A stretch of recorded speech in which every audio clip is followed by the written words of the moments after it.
Who are you? And why are we here?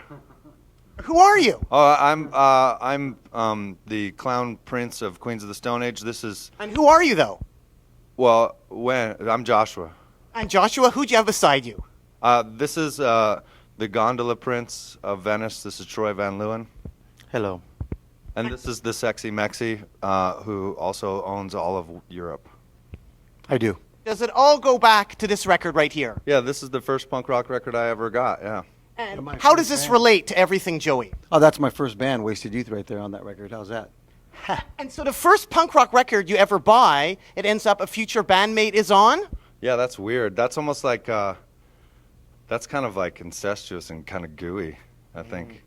Were you on this particular recording? No. Right after. And at this particular time, Troy, what were you doing? I think I was probably in my bedroom not doing my homework, learning how to play He's guitar lying. His somewhere. brother had this record, and he was listening to it Yeah, through the he wall. used to beat me with that record. Yeah, Josh, could you tell me a bit more the importance of the Eastern Front? I mean, this is the Rosetta Stone. This is the blueprint for Queens of the Stone Age. This is the ooh print, yeah. Well, I at the time I was only 10 years old, and it had a Japanese flag on it, so I thought that was kind of cool. Hasoi.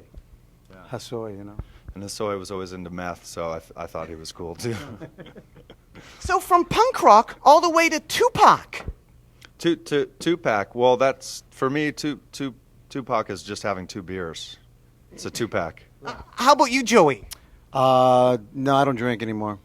Tupac, Troy? Well, I would say there's a Shakur in there somewhere, but the Tupac beer with the actual thing hanging off the belt. Oh, the helmet.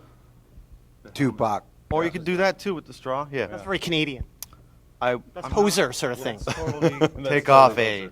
Which you've been experiencing the last couple of days, haven't you? Can I do my Canadian accent? Yes, please go ahead. Very good. These guys, we took our snowshoes down to Tuk Tuk.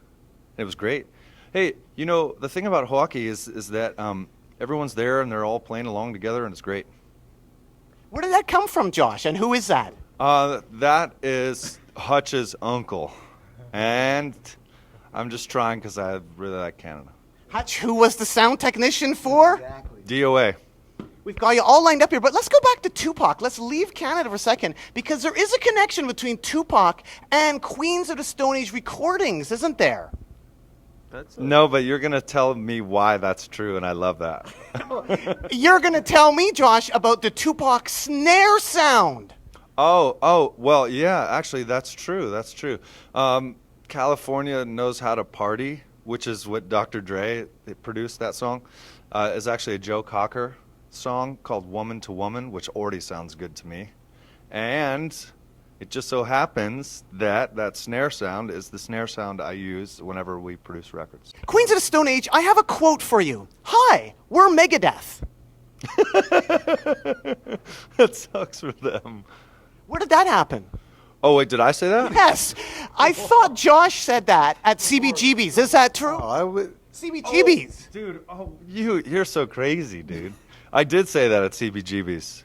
I said, hey, we're Megadeth, and everyone was like, yeah, what? I would used to drink a lot. Because that's what I was wondering. How far can you push it? You know, you can say, hi, we're Megadeth. Have you gotten in trouble for impersonating other bands? No, I mean, mostly. Well, Or should we say, have you been insulted by anything Josh has said, Troy?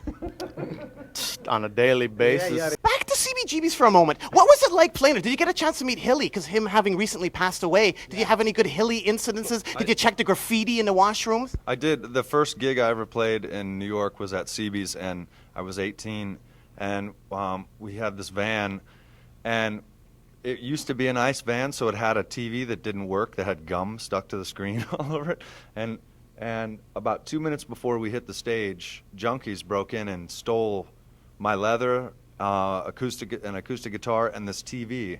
And so my friend Wes, who was the tour manager, and I are chasing these junkies down the street. And my friend Wes can actually throw a knife, and it can stick in the wall, right? So he takes this knife out and throws it. He's so mad. And it lands on the street and goes, skids to a halt. And this junkie girl stops, turns around, picks it up, and runs off. And we were both like... And that was it. That's my CB story. Troy of Queens of the Stone Age, I would like to ask you about Korn. Are you really a Kornster? Did you play in Korn? No, that's a total lie. I remixed and did likes Korn, some remixes of their music, but I did not work with them. No. No, what's wrong with liking Korn? I don't have a problem with them. I just. Because I have an association with Korn. Do you? You're creamed right now? Boom! Sweet. No, in one of their videos for Twisted Transistor, there's a guy. Remember, that's the video where all the rappers impersonate them. The interviewer is played by a guy wearing a tartan hat, and he gets slapped. And I apparently was the inspiration for that. So what I'm saying is we're coming together under the Korn thing. I like that. Like, I end up on the Wikipedia page too, so now we're getting teased. Do you get teased a lot by that, the Troy Korn? Because we don't know a lot about you, Troy, I was thinking. I like to disprove that. What a way to start with Also, I like to disprove that I work with Limp Bizkit too. That's just a farce. With Snake Plissken. It was, another situation where I played stuff on the computer and tuned vocals. That was a very big. Yeah, he was an assistant engineer, so he had to fix vocals. You had no say whether the name should be removed. No. And Joey, we think of Tupac, we think of, Our snare drum. Queens of the Stone Age. Yes, of course. So when I think of Fleetwood Mac, I think of, Cocaine. no, well, there is that story, the cocaine up the, Oh. Yeah, up the taint or the hole. because she snorted so much up the nose, eventually the only place she could do it was up the, What they say is powdering the taint donut.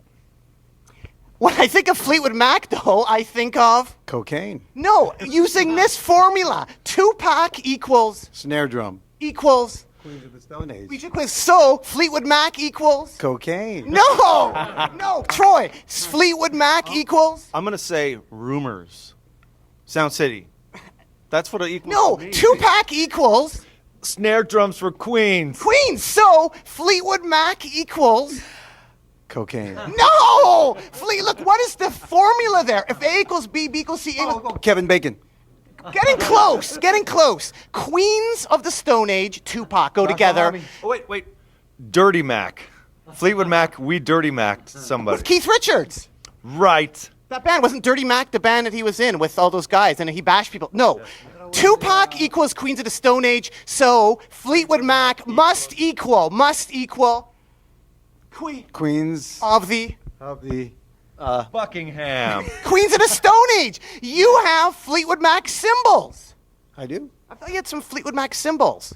I did.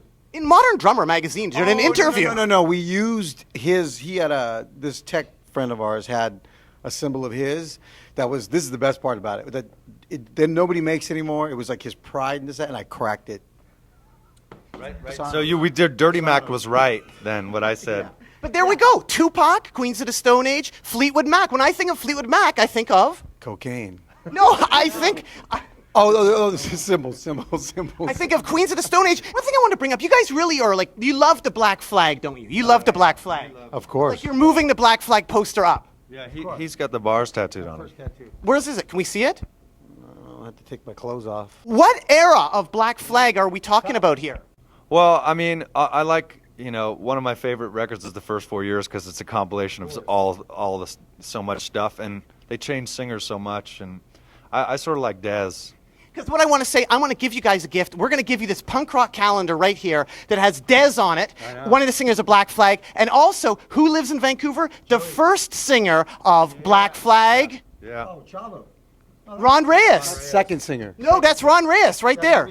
Sorry, I'm sorry. Keith Morris was the first. Keith was the first. He lives in Vancouver. Really? Oh, cool. Yes, he does live in Vancouver. So when I think of Black Flag, I think of, Chavo. no, Queens of the Stone Age and Tupac and Fleetwood Mac and cocaine. So there you have. I'm going to give you this right now. This is yours. So you can remember all those things. You can remember Fleetwood Mac when you look at this photo right here, there, Josh from Queens of the Stone Age. Whenever I look at Dez, I think of Fleetwood Mac. Thanks so much, Queens of the Stone Age. Anything else you want to add to the people out there at all? Remember, kids, Nardwuar knows more about rock than you, and it's a good thing. So keep your lessons and study. Well, thanks for the kind words, Josh from the Queens of the Stone Age, and the rest of the Queens of the Stone Age, and doo-doo-doo-doo-doo.